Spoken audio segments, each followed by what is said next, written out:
Hey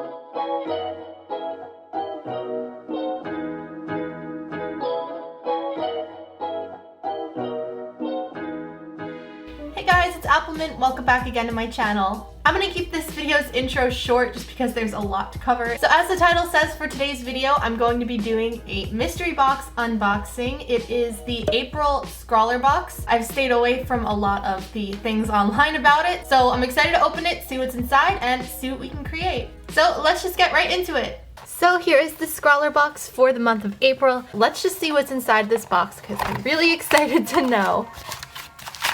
So as always, they have all of our supplies wrapped up in some tissue paper. So off the bat, I see one of their stickers in here. This looks like it's different from their normal logo. So I don't know if that's gonna imply what's in the box. Supplies! I'm first gonna pull out the information card just because I will read that later. So the first thing in here is a pencil. A regular standard HB pencil. Nothing exciting, but it's a pencil. So the first thing I have here, these are both by Unipin. I've never heard of this brand before, but these look to be fine liners. They're both grays. This is dark gray and this is light gray. They're both different sizes. So this one's a 0.1 and this is a 0.5.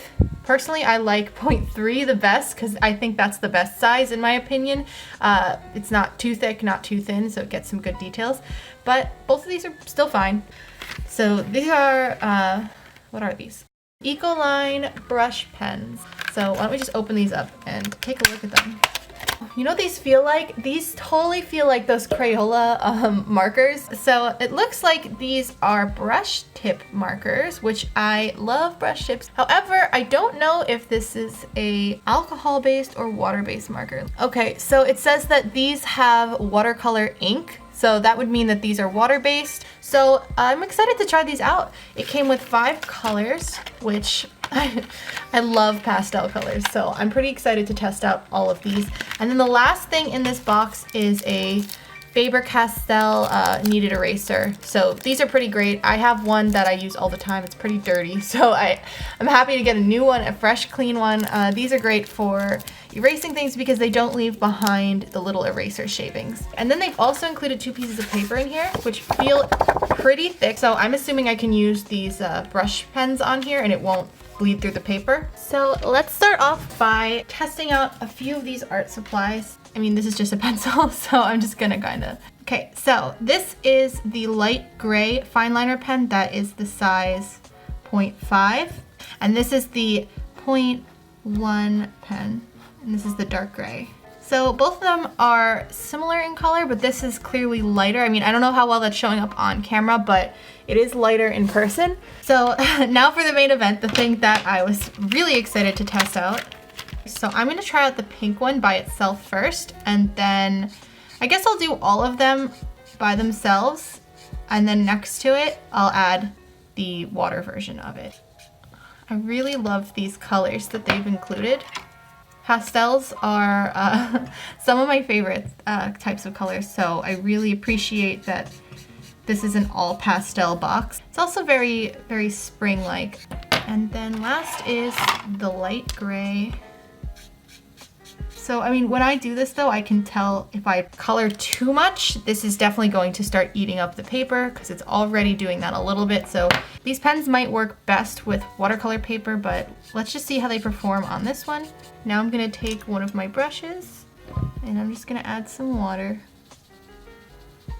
Well, there are some bits of paper floating in there.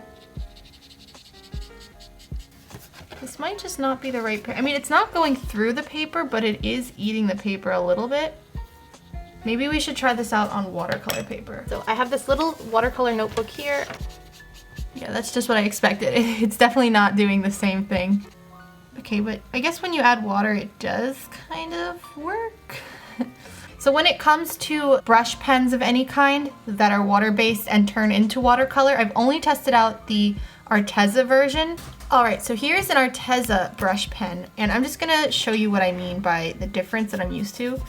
So when you color with these, they come out a lot more paint feeling, whereas these are feeling a lot more just like a marker.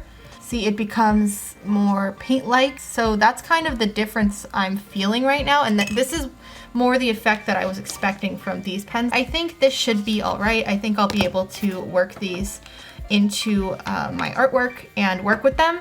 But it's definitely gonna take some getting used to on my part. So let's just get into it. Let's see what we can create today, and I'll give you my thoughts throughout the way.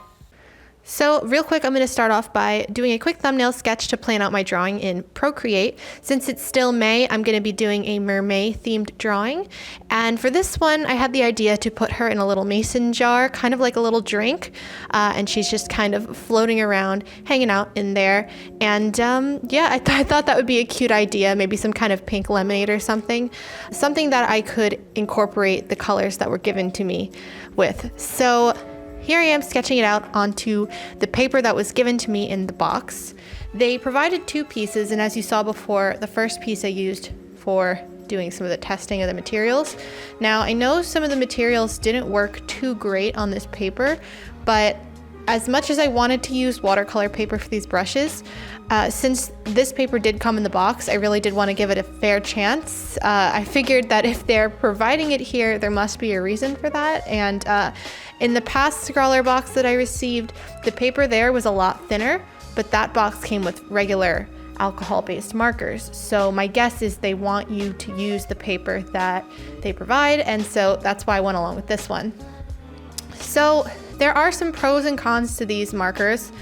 Now, when I did the sketching with the pencil and the inking with the 2 multi-liners they gave, I mean, those are just really basic. They're fine. You really usually can't go wrong with multi-liners in general unless it has issues being waterproof, but these did not have any issues, especially when I layered, as you'll see later, with my paintbrush with water over them. It didn't smudge or smear at all, so these pens I cannot complain about, and I did like that they were lighter grays or grays in general, because it does give a more soft look to your piece rather than the harsh black. I guess to go into the brush pens that were provided here, I'll just go into some of the pros and cons, and you'll see me using them in a minute. But the first thing I want to point out is the fact that they kind of rip up the paper a bit. And I don't know if that's even something that's just something to do with the paper that I was using here or the pens in general, because when I did test them out on the watercolor paper, after using them a bit on there, they actually did rip up some of the watercolor paper, which I don't usually get. So I'm a little confused by these. That was one con that I had a problem with, is just the fact that you really can't layer them too much at all. And like I said, that Arteza brush pen that I had tested out and showed you guys, that's more paint-like, and so it's a lot softer on the paper, and so that's kind of how I thought these were going to be, and the fact that they weren't threw me off a little bit. To get a lighter shade of each color, when you saw me doing the tests before, you saw me putting the color down on the page first, and then going in with water and trying to blend it out. I found that this paper with these markers just does not work like that. It does not work well with that. So what I ended up doing is placing the water down first in areas that I wanted to look lighter, and then going over those places with the markers themselves. And that technique did help a bit, but you know, like I said, this paper is not really suited for too much water. So that's why I had to be a little more frugal with the water usage and just kind of go carefully rather than just laying it all down. What I did on her tail was I wanted it to be like a nice bluish purpley kind of deal. I will say, so there's a pro to these markers. I will say that they do layer nicely. So for example, like the green on the sides on her little fins there, when I put some blue over that, it made a nice like bluish green teal color, which I really liked. They layered very well. And the same thing on the purple of the tail, when I added some blue, it was like a really nice color that was happening. So I will say that these do layer up pretty nicely in terms of creating a new color for you to use. So you can get some more variety out of them. But like I said, you really can't layer too much, at least with this paper. I think you can get a little bit more layering when you use thicker paper like watercolor or paper that's more meant for a lot of water usage, but still these markers did not give me the impression that you could do that too much. So for the liquid in the jar there, like I said before, I wanted to make it like a little bit of a pink lemonade kind of thing.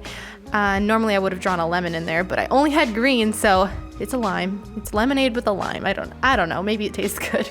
So for this part, I had to be really careful not to layer the pink too much. I kind of went really quickly over the areas that had color to make sure I wasn't gonna rip up the paper too much, but it worked out in the end. It gave that pink tint that I wanted to make it look like the bottom half of her body is submerged in the water.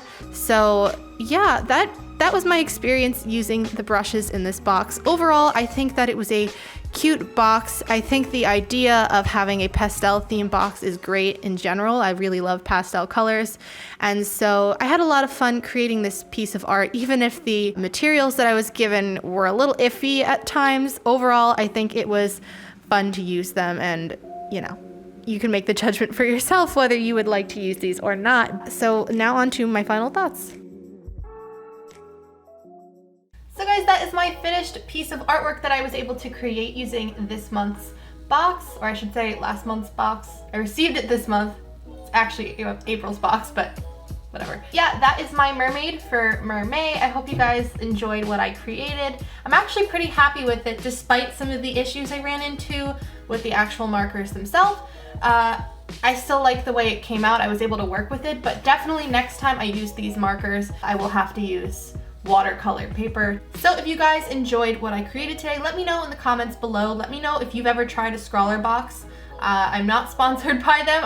They just send me their boxes every month and I enjoy trying them out. So if you'd like to see more videos like this, let me know in the comments below. And here are the artworks for this week's fan art shout out. So thank you guys for sending me fan art. If you want to send fan art to me, Instagram's the easiest way. You can send it through any app. Instagram is the easiest way to send me fan art using the hashtag applemintfanart, or just tag me. As always, I have all of my links in the description box below. I have the link to my online shop, which you can find below. It has all of my pins, charms, prints, stickers, everything that I create is there if you'd like to get something for yourself. And also mystery bags are there just until Sunday night. I've also got the link to my Instagram below where you can follow me to see some of the things I'm creating and things that I don't necessarily post here on the channel. And then I also have the link to my Amino, which is a free to join app. You join the Applement official page, you can share your artwork, participate in contests and stuff if you're part of the fan club, and you can make friends, chat. It's a fun place to hang out, so go check that out. As always, thank you guys so much for watching, and I will see you guys all next week, 4 p.m. on Friday as always. Have a beautiful day. Bye bye!